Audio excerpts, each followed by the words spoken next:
Good afternoon, everyone. I am Dr. Prasad Vishwanath Magdum. I am junior consultant working at Magdum Endosurgery Institute, Kolhapur. I've been working at this place since last 3 years. I have completed my MCH Urology from KLE Urology Department of Urology, Belgium, and my keen interest is in endourology. So today I'll be speaking on renal calculus. So basically, what do you mean by renal calculi? Kidney stones are termed as renal calculi. A kidney stone is a hard crystalline mineral material formed within the kidney or urinary tract.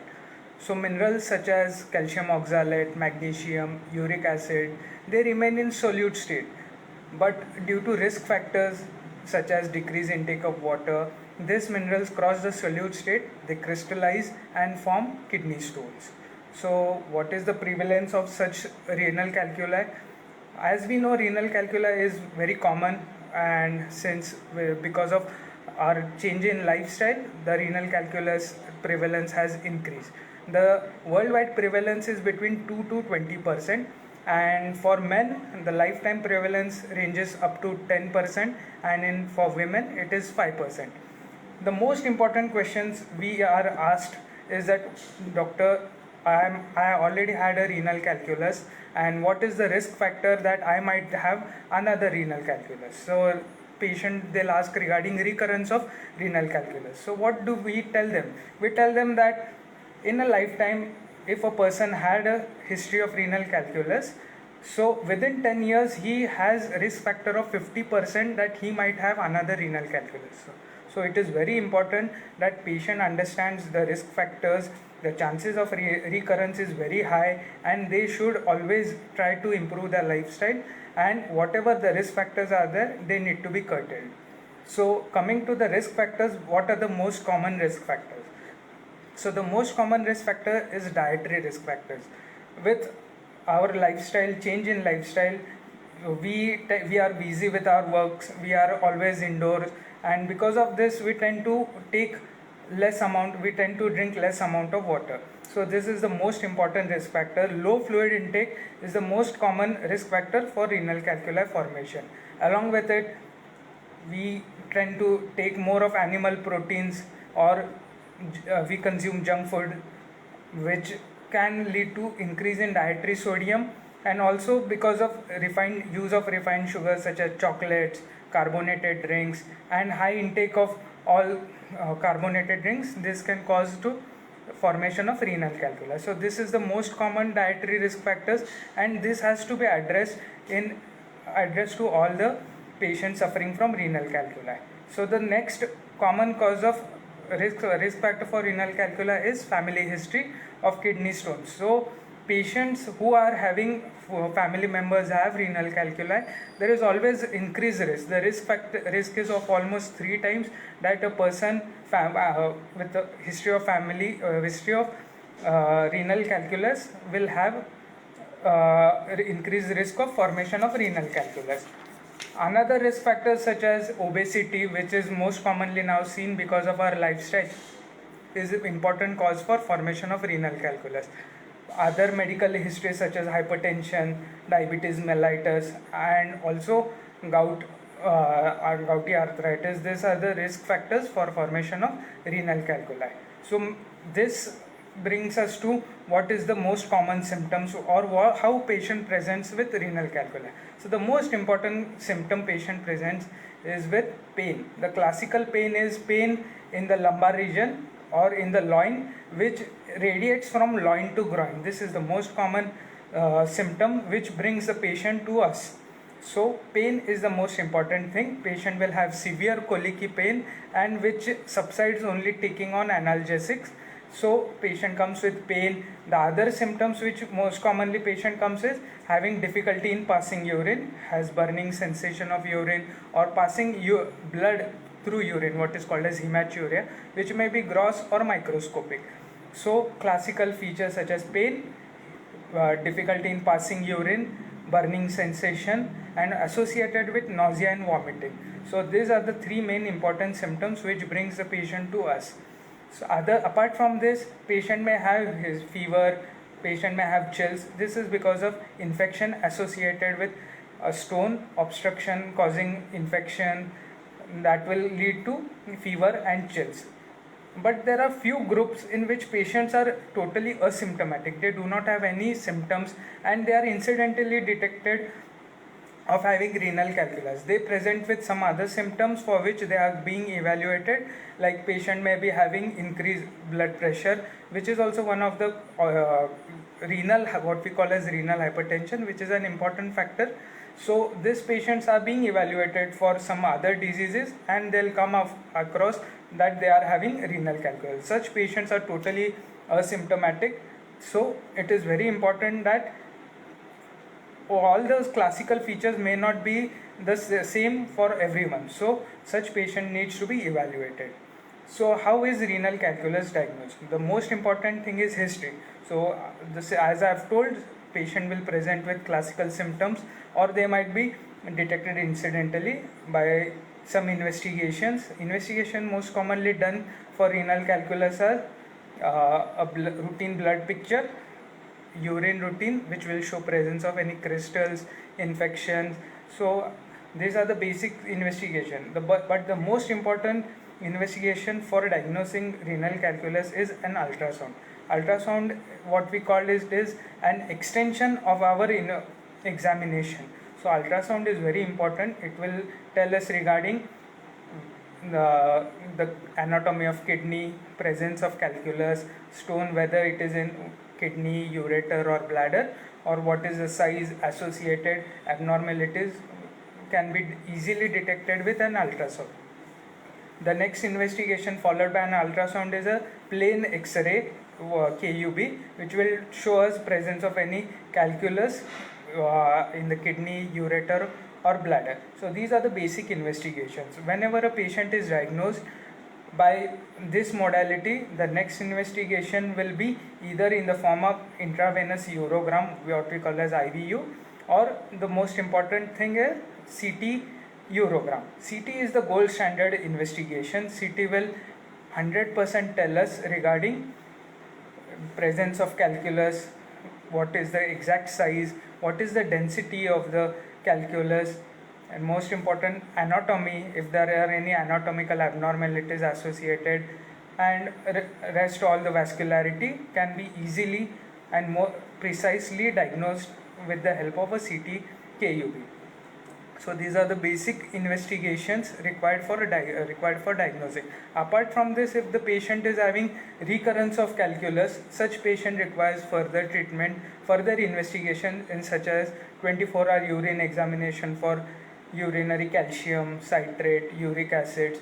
So this is very important. In case of recurrence of stone, this investigation is required so that according to whatever abnormalities are seen, we can always ask the patient to change their diet, what we call as dietary modifications. We can tell them, so these are the things you need to change in your lifestyle, change in your dietary things. So 24-hour urine examination, it is important in patients who are having urinary renal recurrence stone. So the most important questions, once a patient is diagnosed of having renal calculus, the patient will obviously ask, sir, whether my stone will pass or not. So what we tell them patients that stone up till 6 millimeter to 7 millimeters will easily pass off. Stone which are less than 4 millimeters spontaneously passes off. So stone ranging from 4 to 6 to 7 millimeters, they are given medical expulsive therapy for spontaneous passage. But stone size more than 8 millimeters, the chance of passage is only 1 to 3%. So such patient needs to be observed carefully. We have to tell them regarding that they should come for regular follow-up. Even though many patients, they initially have symptoms, they have pain and the stone size is around 8 millimeter. These patients later, they come saying that we don't have any symptoms, doctor, we must probably have passed off the stone, but it is not so. If the stone is impacted, patients won't be having any pain. So it is very important that such patients should be counseled properly regarding the size of the stone, which 8 millimeter, the chances of passage spontaneous is very less, and they should come regularly for follow-up, making sure if the stone is not passed, they need to get operated. So stone less than 7 millimeter, the chances of spontaneous passage is very high, and such patients require only medical expulsive therapy. But apart from that, the patient will require a definitive therapy. So what are the factors which can affect the management of renal calculus? So it is very important for us to know what is the exact stone size, what is the stone location. Apart from this, the most important factor is the anatomy of the kidney. We should know like where is the stone situated, whether it is in the lower calyx, upper lower portion of the kidney, whether it is in the upper portion of the kidney, what is the infundibulum. So these are anatomical changes, but most important thing is the size, the location, associated anatomy of the kidney is very important. Apart from this, we should know are there any complications associated with the stone, because sometimes the stone is impacted, there is swelling of the kidney associated with infection, pus formation within the kidney. So such patient require what we call as complicated systems, complicated cases. Patient requires different form of therapy. So they will come present as emergency obstruction, or they may come with severe urosepsis. So the treatment depends upon all these factors. So it is very difficult to tell the patient that this is the definitive therapy, but there are various modalities and we should all evaluate it, and then only we can give the definitive treatment. So what are the available treatment for renal calculus? So there are three modalities of treatment. First is conservative management, as I have told. Conservative management consists of drinking plenty of water. Stones which are small in size are spontaneously expelled. So such patient require only conservative change in lifestyle, change in dietary modifications, and drinking plenty of water. This will lead to expulsion of the stone. The second treatment is called as medical expulsive therapy. So stone ranging from more than 4 millimeter up till 7 millimeters, or to prevent recurrence, we ask the prescribe patient some medicines such as potassium citrate and magnesium citrate. So this will help in expulsing the stone and also prevent recurrence of the stone.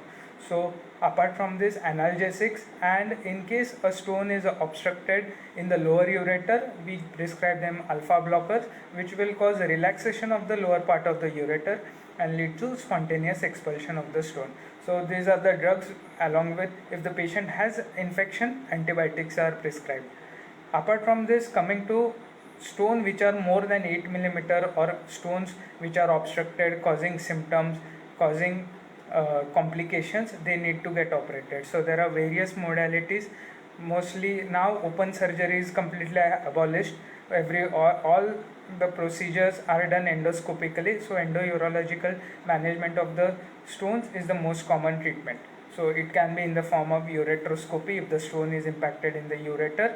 It can be a lithotripsy, what we call as ESWL, if the stone size is less than 1.5 centimeter, and if the stone size is more than 1.5 centimeter to any size, what we call as stagon, such stones are treated by PCNL. So depending upon the location, the stone size, and patient's anatomy, we prescribe them the definitive therapy. So what are the general major apart? So these are the basic things patient should know regarding renal calculus or kidney stones. Whenever they come to us, we counsel them regarding all these things, and accordingly the patient undergoes surgery. So after this, after all the method, all the techniques, patient once has been completely treated, when he comes for follow-up, the most important thing we do is counsel the patient regarding prevention of recurrence of stone. This is very important, and all the patients suffering from kidney stones have to be counseled regarding recurrence of stone. If you don't, the patient, they'll come saying that, sir, we had a history of stone, you told we'll take care of it, but now again after 6 months or again after 2 years, patient has come back saying that, sir, we are having kidney stones, what now, what has to be done? So how to prevent it? So the most important thing is dietary changes. We should drink plenty of water. Most important thing is drinking a lot of water. Unless and until you drink a lot of water, you cannot prevent stone formation. So minimum 3 liters of intake of water is very important. We should make sure that we should look at the color of our urine. If the color of our urine is yellow, it indicates that our body is severely dehydrated, and we need to drink plenty of water, making sure that the urine color is always crystal clear. So increase fluid intake so that the urine output is around 2 to 3 liters is very important. The second most thing is to decrease the animal protein. Red meat is the most important cause. Intake of red meat leads to renal stone recurrence. So this is very important. So patient should be advised regarding curtailment of animal protein.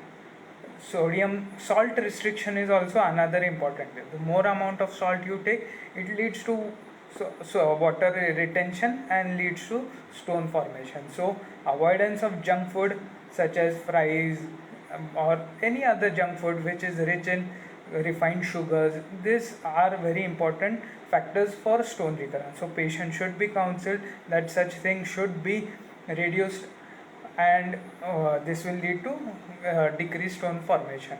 The another most important thing is we should advise the patient to drink plenty of citric juices like lemon water, cranberry juice, which is very important because this increases the citrate level in the system, and which prevents precipitation of salts and formation of renal calculus.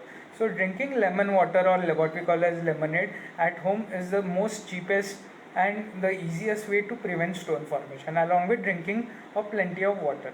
So these are the basic we counsel the patient regarding dietary modifications so as to prevent kidney stones. So apart from this, what is important is patient should come for regular follow-up. So what patient does once they are treated for kidney stones, they fail to show up. So they shouldn't do that. Even though patient doesn't have any symptoms, patient with history of renal calculus should come and visit us for regular follow-ups so as to prevent renal calculus, or if stone has been picked up at an earlier age when the stone size is small, we can immediately treat them with conservative or medical expulsive therapy. So these are the few important things patient should understand regarding renal calculus. Apart from this, if the patient has recurrent renal calculus, as I've said, this patient requires definitive diagnosis in the form of 24-hour urine examination, which will tell us regarding the specific factors which is causing recurrence of the stone, and that specific factor can be taken care accordingly. So these are the few things I would like to tell, and I'll be ending my topic with this. If there are any questions, please feel free to ask me. So Adonai is asking me a question: what is the basic cause of renal calculi? So as I have told, the basic cause is decreased fluid intake, and decreased fluid intake along with our lifestyle modification, dietary intake, so more of junk food, more of salt, animal proteins, this is the most common cause for stone formation. Zelam Malvia is asking, is laser treatment safe for kidney stone? Yes, laser treatment is the best treatment for stones, as there are many now newer generation lasers, holmium laser and thulium laser. These are the best modalities for treating stones, as because of the laser we can treat all the possible very hard stone, and also if the stone is situated in a very difficult position, we can use flexible instruments, and through this flexible instrument only a laser fiber can pass, which will take care of this stone. So laser treatment is safe for all types of kidney stones. Jay Prakash Kaushik is asking, is beer helps to dissolve stone? So this is a myth. Beer doesn't help to dissolve stone. So in fact, beer is carbohydrate rich. So consuming beer, it will lead to in fact dehydration and will lead to increased stone formation. So beer doesn't help. Instead of that, you can drink a lot of lemon juice, coconut water, or the best simple thing is simple water. That is the most important thing. So beer doesn't help to dissolve the stones. Sai Sudeep is asking how long does pain last after laser treatment of kidney stone. Basically, whenever a patient undergoes laser treatment, patient is under anesthesia. So patient will have some amount of discomfort post-operatively, but from the next post-operative day first, patient is fine. The pain tolerance has come down, so he'll require minimum analgesic, and within few days he is ready to go for work. How is renal calculi diagnosed? Asked by Zela. So as I've told, the basic thing is history. Patient will come with pain, and once you know that patient has the characteristic features, symptoms, pain, difficulty in passing urine or nausea, vomiting, the most important investigation we ask them is an ultrasound. So ultrasound will since ultrasound is easily available, there is no radiation, and we can repeat this procedure many times. Renal calculi can be easily diagnosed with ultrasonography. Once a diagnosis is confirmed, then we can go ahead with further investigation in form of X-ray, intravenous urogram, or if required, a CT scan. Rahul Patil is asking, I take protein shakes in my diet for workout, but I'm having recurrent stone issues. What should I do? So as I've told, the most important factor for recurrence is increased protein intake. So you should curtail protein. The normal amount of protein which we get from our diet is more than sufficient. It is not necessary for us to take increased protein. Since you are doing workout, it is not necessary for you to take more amount of protein.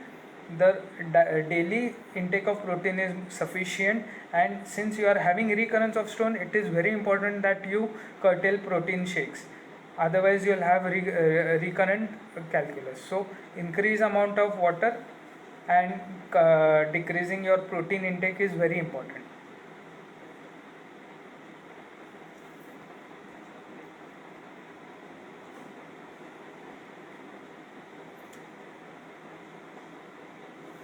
Uttara Rose is asking you, I had renal calculi removed, can I get another one? Yes, as I have told, for you the risk factor is 50% that you can have a recurrent calculus within 10 years. So the chance of you getting a renal calculus is high, so you should make sure that you stick to a strict protocol of diet, and also make sure that you are adequately hydrated. It is very important for prevention of stone formation.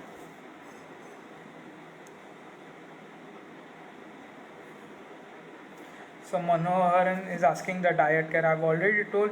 So increased fluid intake, decrease in proteins, decrease in salt.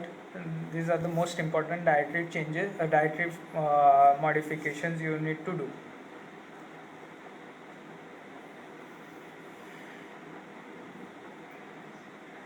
Vikas Bansode is asking, does operative cause recurrence of stone?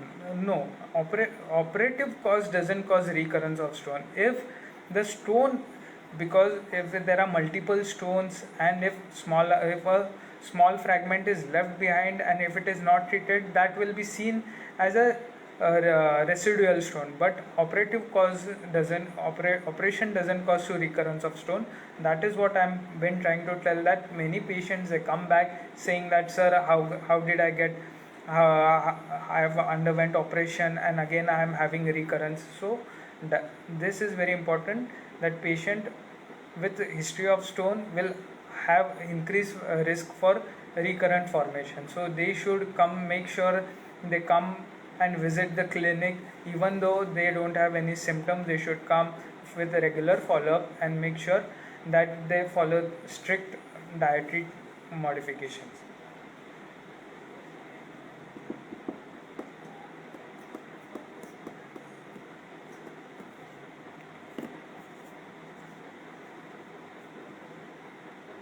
Any other questions?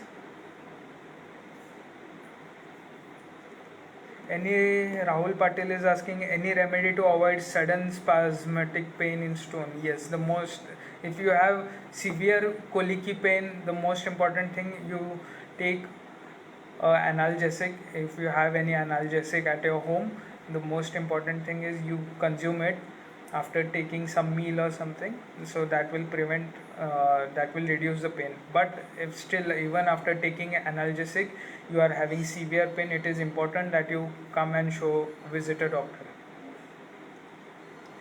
Is there, Vishal is asking, is there any need to have sonography or other investigation if someone has the history of urine stones? Yes, as a precautionary measure, yes. It is always good that patient with history of recurrence should undergo ultrasonography. As I've said, ultrasonography is the easiest modality.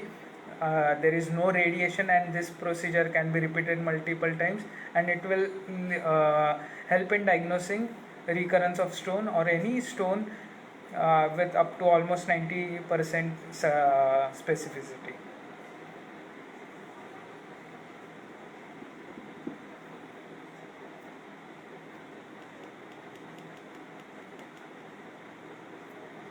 Okay, so I'll be ending my talk. So if you have any questions, you can always send me the questions. I'll get back to you. Thank you very much. I'd like to extend my thanks to IPCA for arranging this Facebook live session, which is always helpful for patients. So if they have any